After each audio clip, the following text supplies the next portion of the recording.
कि बेरी बेरी बरी जीले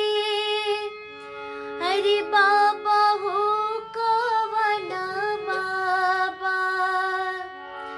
झझरी मड़वा जनी छाई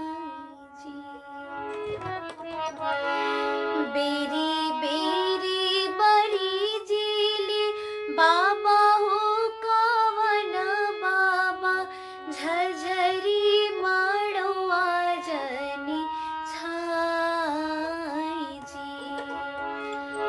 बेरी बेरी बरी जीली बाबा हो कवन बाबा झझरी मड़वा जनी छाई जी झझरी मड़वा से जोत जे निकसे लागी किरनिया के जोत जी झझरी मड़वा से जोत जे निकसे लागी किरनिया के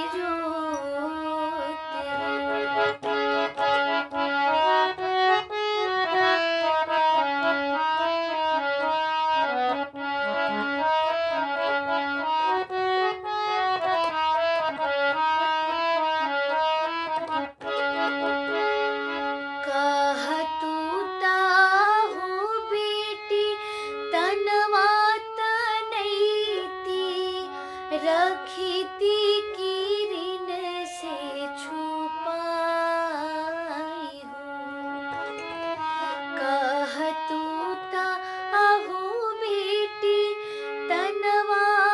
तनैती रखती किरण से छुपाई हो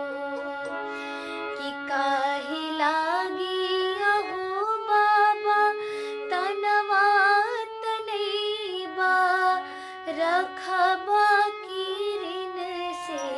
छुपाई हो कि जननी जे अहो बाबा बिटिया पराई जई है सुनर बरवा साथ हो जननी जे आहो बाबा बिटिया पराई जई है सुनर बरवा साथ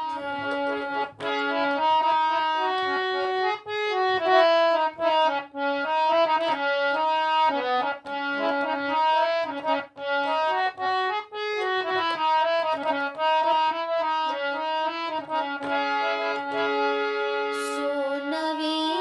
कटोरी बेटी दूधवा पियवनी रखनी जतन से जोड़ाई हो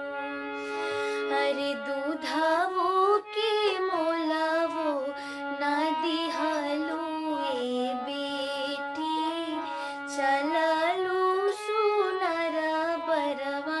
साथ हो दूधवो के मोलवो न दिहलू ए बेटी चललू सुनर बरवा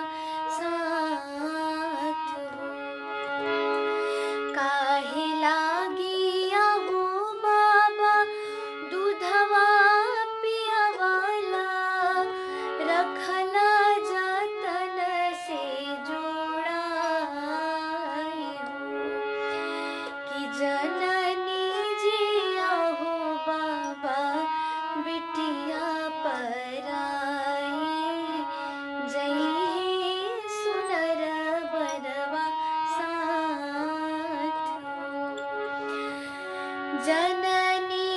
जे आहो बाबा बिटिया पराई जई है सुनर बरवा साथ बहुत सुंदर, बहुत खूबसूरत,